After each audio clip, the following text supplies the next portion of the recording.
Inside Michigan Football is presented by Meyer. Hi again, friends, and welcome to another edition of Inside Michigan Football. Doug Karsch alongside John Jansen. Coming up, we'll look back at this win over Nebraska and why this win over Nebraska might have been John's second favorite thing of the day. Stay tuned for that a little bit later on. Let's get right to it. Nebraska, they poured everything into this game. They thought this would break their 27-game losing streak against ranked opponents, and they came out hot to start this game. They did. They had a scripted drive. They drove all the way down to the 5-yard line, and they were doing a great job of converting on second down. They didn't even have a third down until they got inside the 10. First down, they were very productive. Second down, and it was really the run game. And Biff said before the game, we want to make them one-dimensional, and that dimension wasn't the run game. Nebraska had problems coming into this game, scoring on drives when they had first and goal situations. And let's go to Jansen Vision. They had a third down, didn't get it, and we go to fourth down. Yeah, and so what happens on this play, as soon as Trey Pierce is right here, as soon as you notice that the guard is pulling, and they don't know that the ball is going to go to the tight end right here in a little shuttle pass, but as soon as he goes away, all of a sudden he knows that the center is coming back. Somebody is coming back to block. He fights over the top and does a great job of reading the block, beating the block. As he goes over the top, now all of a sudden he's in position for the tight end to get the ball, and he's really the guy that wreaks havoc and causes the stop there. Trey Pierce had a great game today. So the Wolverines weathered the storm early. The defense got another stop. Nebraska misses a field goal. At the beginning of games like this, when one team has the crowd behind them and there's noise, but Michigan survived that and came out of that 0-0. Yeah, they came out of the storm on the other side, 0-0, and then all of a sudden, hey, they get the ball back, and it's now their time. They finally have decent field position. When you make a stop inside the 5 on fourth down, that's where you get the ball. They had a penalty, it hurt, but eventually they were able to go about what they wanted to do. And Michigan got Bryce Underwood comfortable early with some of those throws that he probably likes, gets him Michigan moving the ball at this point into field goal territory. And Dominic Zavada, he'd missed the 2 field goals and everybody freaked out.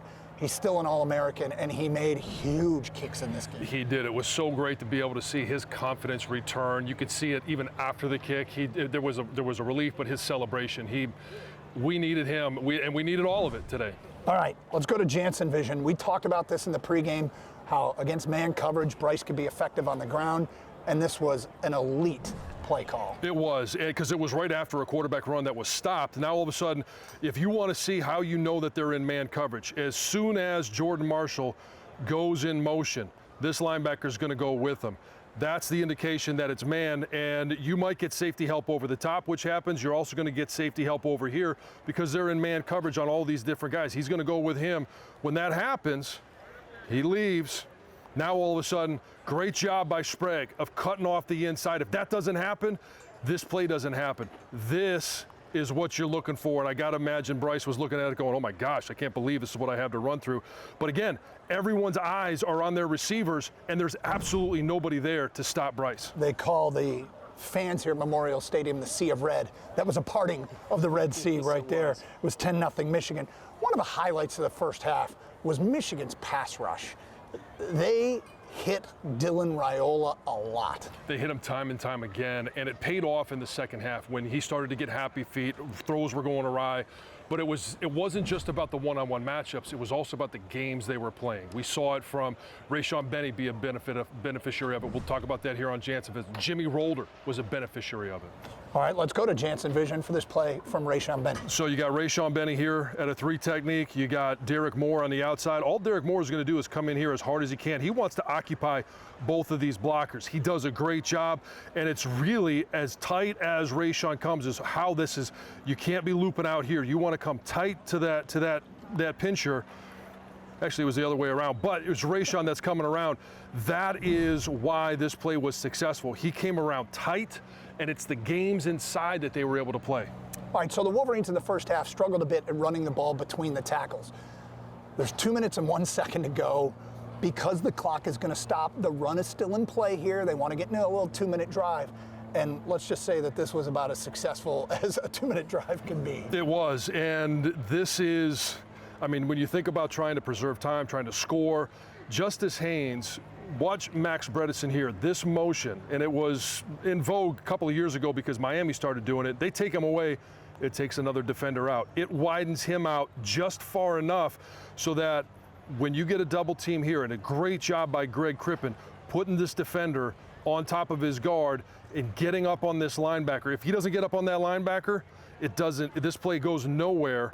And he keeps his shoulder square, does a nice job of getting up on the linebacker, occupying him, and then right here, Justice Haynes is going to be one-on-one with the linebacker or with the defensive back, and I wouldn't want that for any defensive back. Runs right by him, barely touched. He was the first Michigan back to go for over 100 yards in his first 3 games as a Wolverine. Saturday, it became 4 games with 100 yards as a Wolverine. All right, we got to talk about what happened at the end of the first half. The Hail Mary shouldn't have happened. These are plays that you were on the 94 team that gave up the Hail Mary to Cordell Stewart. That play echoed and hurt that team all season long. And this play, I mean, an unbelievable job not to let it kill their hopes in this game. It could have been a bad locker room. Yeah, I mean, it really could have been, because you talk about the execution in the end zone. It wasn't there. The fact that they were even in that position, clock management, game management wasn't there. Everything that could have gone wrong to make this play possible went wrong. But you go into halftime, tied up 17-all. We'll hear Coach talk about it, but it is about resetting, and the defense reset. They came out and were flying around in the second half. That's responding to adversity. Great job by the coaches and great job by the Michigan Wolverines to bounce back from that. We'll have more here on Inside Michigan Football, and later acting head coach Biff Poggi from inside the Michigan locker room. When you lose, head coach, it's big. You lose a big family member. He leads the heart and soul of this program. And so when you lose that, you just see how everybody stepped up, the leadership, from the coaching staff, players, everybody in the program. And I'm just so proud of this football team. Inside Michigan Football is brought to you by Meijer, presenting sponsor of the 2025 Michigan football season and proud supporter of hundreds of local sports teams across the Midwest. And by Michigan Medicine. There's a difference between an answer and a Michigan answer. To find your Michigan answer, visit michigananswers.com.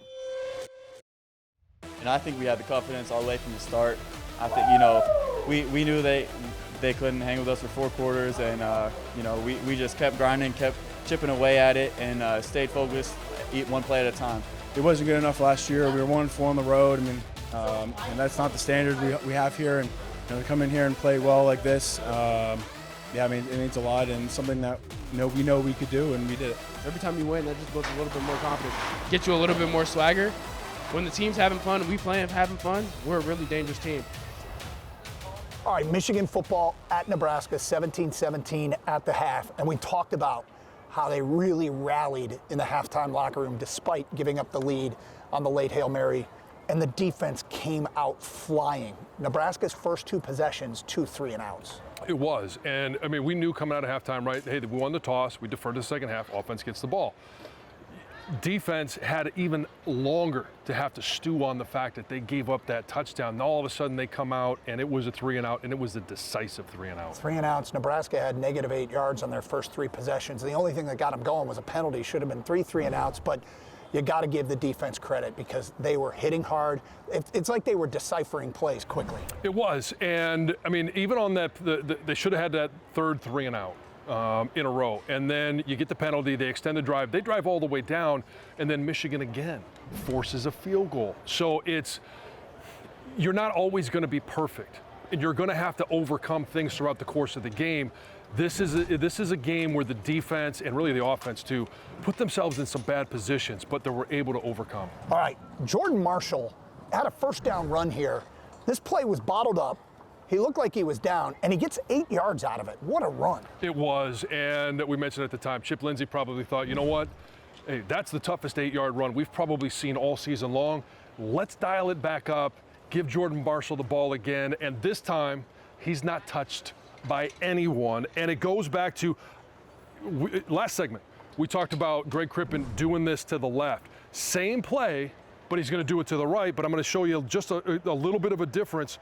As this play happens, Greg comes over here, puts this defender on top of his guard, and then he's able to get up on the linebacker and be able to get his head front side. When that happens, you also have Samaj Morgan. This is where you get runs where no one is touched. He gets up here and just does enough right there. Stop his feet, make him bubble, and when you have Jordan Marshall running that ball, all of a sudden, Kripp seals it off, you stop his feet, and he is untouched by human hands. There he goes, Jordan Marshall, huge touchdown run. Let's talk about special teams in the second half. There were big plays and there were subtle plays. Joe Taylor downing a ball inside the 5. Yeah, I mean, I don't know why they decided to catch that ball, but okay, they do make them pay for it. And when they make mistakes, Michigan made a lot of mistakes. When they make mistakes, you got to capitalize on it. Great job by Joe. Joe Taylor was born to play special teams. Dominic Zavada, 56-yard field goal to give Michigan the lead at 20-17. Dom got his mojo back. He did, and couldn't be happier for the guy. Everything that he is about, coming back for the team, reasons why he came back, you'd love to see him come up in a big moment like this. Samaj Morgan fielded a low-line drive punt around his own 40. If that ball gets over his head or he doesn't catch it, that's one of those ones that rolls halfway to Omaha. And it's one of those punts where it's hard enough to catch a punt, but when you have a line drive, and at that time of the game too, it was in the sun, it was out of the sun, all of a sudden he comes up in traffic, catches that ball as a fair catch, it may have saved 30 yards. And then Bryson Cusdahl, the tackle he made just to get a hand on the return man, there was all kinds of green turf in front of him. That would have been a big return. He saved Michigan a ton of field position. You want to talk about a shoelace tackle, that was it. Okay, Michigan's up 27-20, and the defense with another 3 and out. First, Jayshon Barham goes unblocked to get a TFL. I mean, MAs are going to kill you. Jayshon is one of those guys that when you line up at the line of scrimmage, you identify where he is no matter where it is. They didn't, and again, they made him pay. And Derek Moore and Eno Etta combined on a sack, Michigan's 7th of the game. Yeah, and I mean, they were all over Raiola all game long. All right, let's talk about this drive. Michigan takes over, 11 minutes to go. On the broadcast, we said, this is one of those times for one of those 8-minute drives, huh? And an offensive line had their best drive maybe of the season. It starts with some runs. It does, and when you put together a 16-play, over 8.5-minute drive, you want to come away with a touchdown. They don't, but they did make it a 2-score game. That was absolutely huge, a slow bleed of Nebraska. And the third down, Samaj Morgan, 5 yards, gets a third down on 3rd and 5. Big play there. It was, and it was tough running by Samaj to pick up that first, stay in bounds. It was tough running by everybody to pick up those first downs. 3rd and 9, a screen pass to Justice Haynes. Huge play. It was, and you talk about the blocking that's out in front of him. 3rd and 10, a draw play. They loved that one. Chip Lindsey smiled in the postgame locker room. That was a huge play. Yeah, it was. To be able to have the weapons that they have, it's got to be a lot of fun for Chip. Then they incorporated the quarterback run effectively in this game to, again, move the chains, take more time off the clock. Yeah, and it's simply all you got to do is pick up first downs. That's how Oklahoma beat us. And it wasn't with 45-yard runs. We had a couple of those, but at the end of the game, it's simply, if you need 7, all you got to do is get 7.5.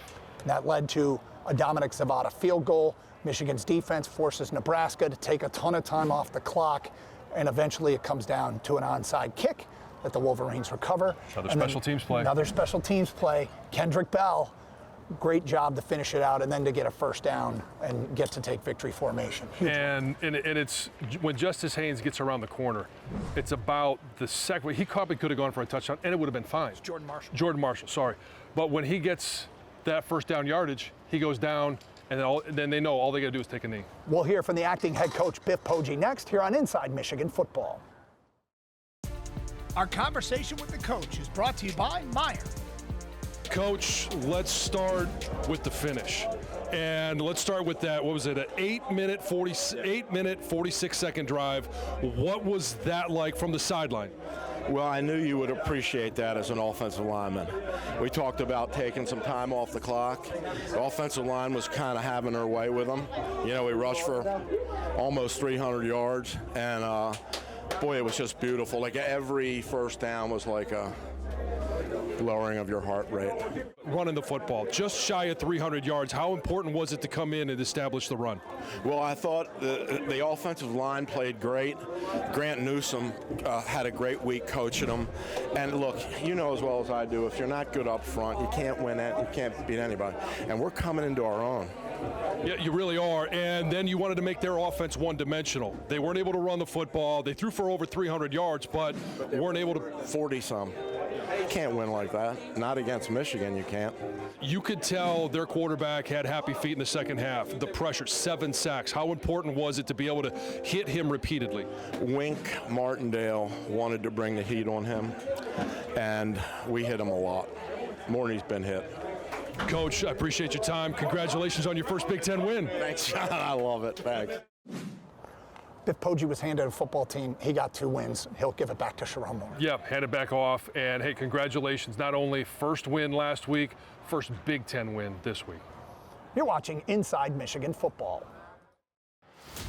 Time for our Alro Steel Man of the Week. Here's Ed Kingerski.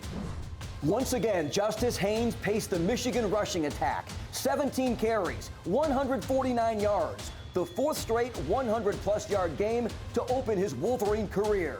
He ran hard, he ran long, and he moved the chains as the Maize and Blue churned out 286 yards on the ground.